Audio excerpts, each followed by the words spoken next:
Yeah, okay, I'm Andy. I'm here with Chris Wong, the VP of Biz Dev for Ooyala. And you want to tell me a little bit about Ooyala? Yeah, Andy. It's thanks for having me. Yeah, we're a online video technology company. We work with large publishers, some of the most well-known global brands such as ESPN, News Corp International, Bloomberg TV. Some of the more recent customer wins we've had.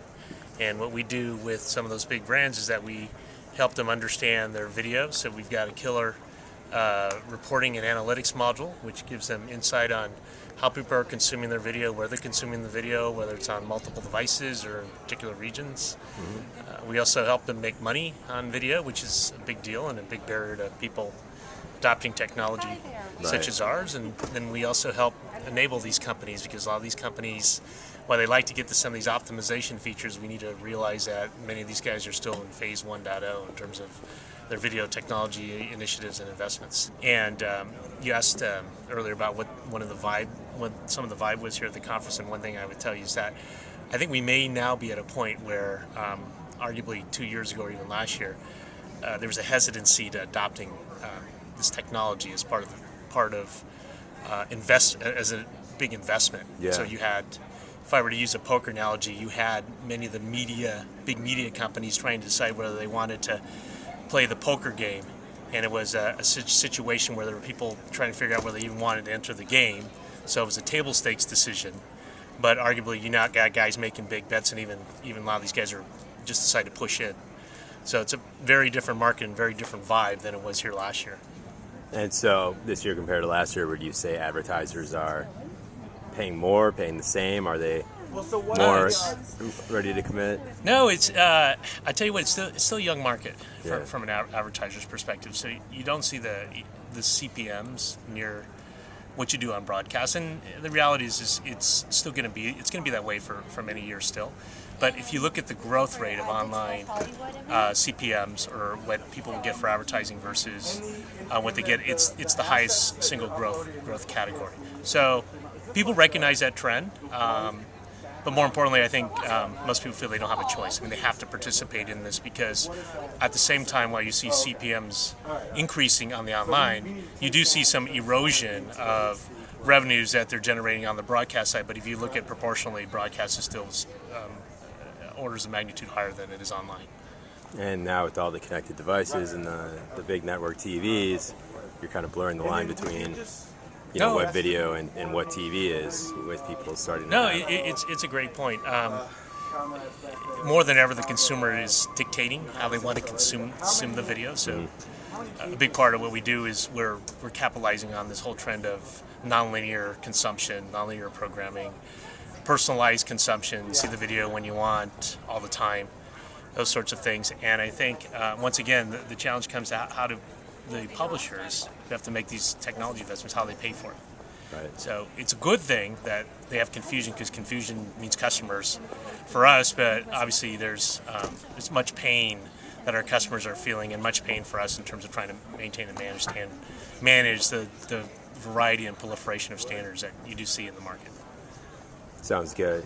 And then as far as DRM and standards, I just got done participating in a panel, and that was the question around DRM was brought up multiple times. Yeah.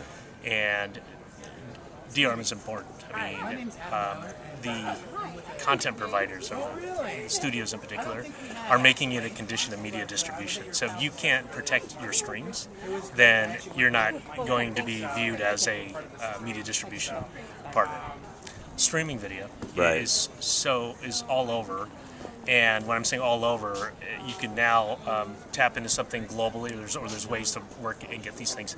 You have to be, as a publisher or as a content owner, you have to be very, very careful, because it means dollars. It's dollars lost or lost opportunity. I think one of the most interesting things here is that you can't avoid a conversation around Netflix, and you can't avoid a conversation around multiple devices. So I think the prevailing thought here is that for the longest time, Netflix has been, in a sense, a bell cow for the streaming and technology industry. And they've done a fantastic job taking their stock price from, I think it was back in 2008, late 2009, $20 to somewhere nearer to 200. So Right. those guys can be commended for the success they had, and success breeds copy or emulation, and we're certainly seeing that. Now, I think the question that's all around here is, can they sustain that, and how are they going to navigate a change in their business model as the big broadcasters are now basically telling the content providers, hey, you know that nice big carriage check that you're getting? You're not going to get that again unless you give us the streaming rights, because they're visually understanding what Netflix is doing with that as part of their model. So that's all over this conference, and a big topic of discussion, as I was saying, how do you get to all these connected devices? How do you manage the fact that everybody wants to basically look at a single stream and do cross-playback, cross-device playback? Right. So those are what I would say are some of the prevailing themes at the conference this year.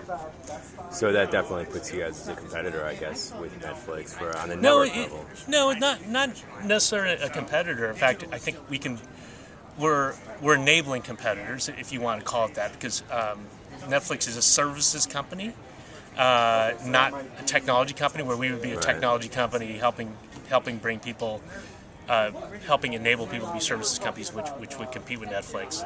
I actually think, but I would argue that the people Netflix needs to worry about, our competitors, are the Amazons, Right. the Walmarts, Apple. I think these are the next generation of Netflix competitors that you're likely and possibly to see. Do you happen to know offhand any notable LA studios or publications that use Ooyala? I know I do see it a lot, but we have offhand, we've got, stay tuned, we have a bunch of major announcements coming up in the next couple of weeks. I wish I could talk to you about them, but I can't. We see LA as a growth opportunity for us. So one could argue that many of the big studios and the broadcasters made investments as part of their 1.0 initiative, and they're now starting to understand that it's time to go 2.0. yeah. So they're now looking at vendors such as us to figure out how to create a hybrid strategy where we can help accelerate some of the more advanced service offerings or more advanced features that they need to stay competitive. And I think that's when we're looking forward to really taking advantage and riding the wave and the potential of the market here, specifically in this region. Sounds great. Well, good luck. We'll be keeping an eye on your coming announcements from Ooyala. Thanks again, Chris, for taking the time. Thank you. Appreciate it. All right.